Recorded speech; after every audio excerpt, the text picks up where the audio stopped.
bahwa orang yang paling bahagia bukanlah orang yang mendapatkan lebih banyak kasih, tetapi mereka yang memberi lebih banyak karena menyadari telah menerima kasih Tuhan. Maka mari mengenali setiap kasih Tuhan dalam hidup kita dan berbagi dengan sesama kita. Kita berdoa.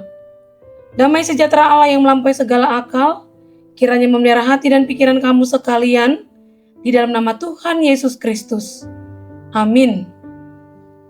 Jemaat yang terkasih dalam nama Tuhan Yesus Kristus, Renungan Harian AKBP Resort Sutoyo, Kamis 21 Maret 2024, tertulis di 1 Yohanes 4 ayat 16. Demikianlah dikatakan, kita telah mengenal dan telah percaya akan kasih Allah kepada kita.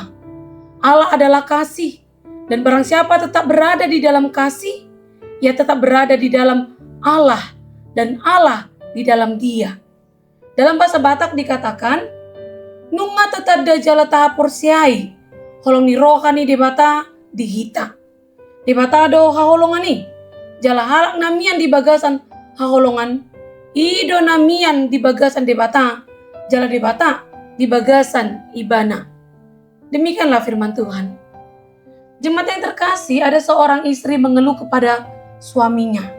Dia sangat ingin menjadi seorang ibu yang memang keluarga itu belum dikaruniakan kehadiran seorang anak selama 11 tahun lamanya setelah mereka menikah.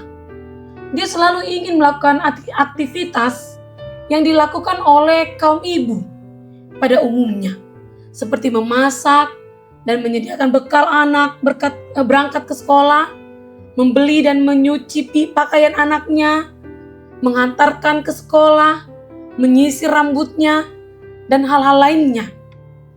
Dengan kesepakatan bersama, mereka memutuskan untuk mengadopsi seorang anak perempuan yang sudah berumur 10 tahun dari sebuah panti asuhan.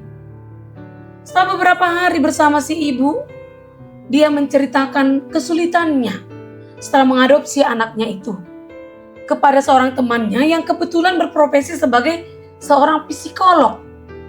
Dia mengeluh, bukan karena anaknya nakal atau melakukan tindakan yang jahat.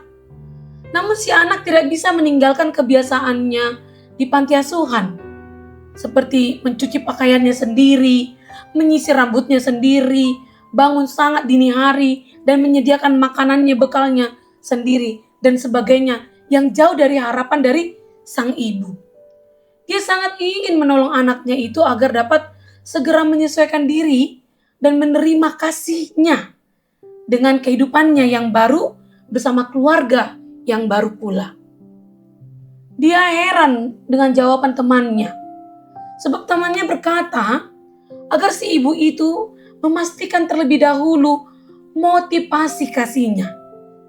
Dia berkata, pastikan kepada anakmu bahwa kamu adalah orang yang telah menerima kasih dari Tuhan, yang harus dia bagikan, yang harus kau bagikan dengan anakmu, dan bukan hanya untuk mewujudkan angan dan keinginanmu, melainkan ingin menunjukkan bahwa melalui kasihmu, anak itu pun layak merasakan kasih yang engkau telah terima dari Tuhan.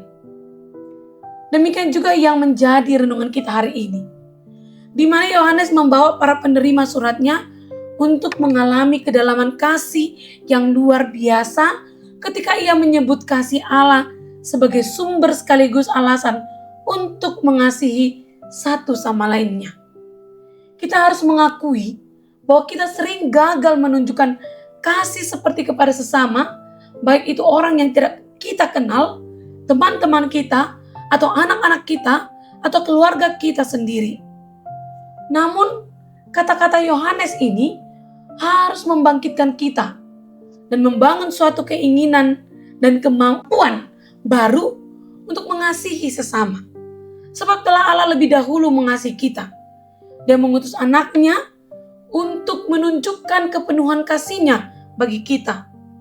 Meskipun perbuatan dosa kita membuat kita tidak layak, Allah tetap kukuh untuk menunjukkan kasih-Nya kepada kita.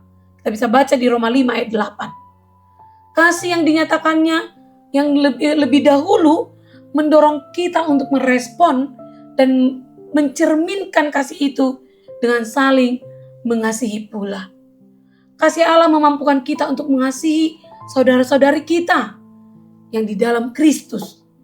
Kita dimampukan mengajar, menguatkan, dan menegur mereka. Kita juga dimampukan untuk menangis, bergembira bersama dengan mereka. Kasih yang kita berikan adalah kasih yang lembut, sekaligus juga kasih yang tegas dan sportif tentunya. Kita bahkan diajar oleh Kristus untuk mengasihi musuh-musuh kita. Kasihilah musuhmu dan berdoalah bagi mereka yang menganiaya kamu. Matius 5 ayat 44. Memberi kasih kepada orang lain bisa terasa sulit dalam keadaan tertentu. Namun itu bukanlah sesuatu yang mustahil, karena kasih Allah telah terlebih dahulu diberikan kepada kita. Inilah rencana yang baik untuk hidup kita hari ini. Terimalah kasih Allah. Berilah kasih itu terus juga berulang-ulang, karena kita sudah merasakan kasih Tuhan yang ajaib bagi kita. Amin. Mari kita berdoa. Tuhan, terima kasih karena Engkau telah mengasihiku, mengasihi kami orang yang berdosa. Tolonglah kami untuk lebih dahulu mengasihi orang lain. Dan biarlah melalui kasih-Mu kepada sesama, membuat kami untuk membuktikan bahwa kami telah berdiam di dalam kasih-Mu.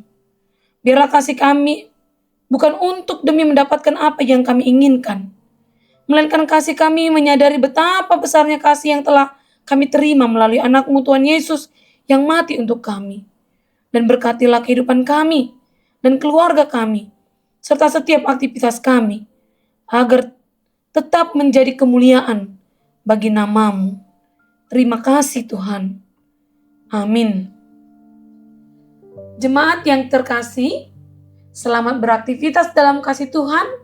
Salam sehat, Tuhan memberkati.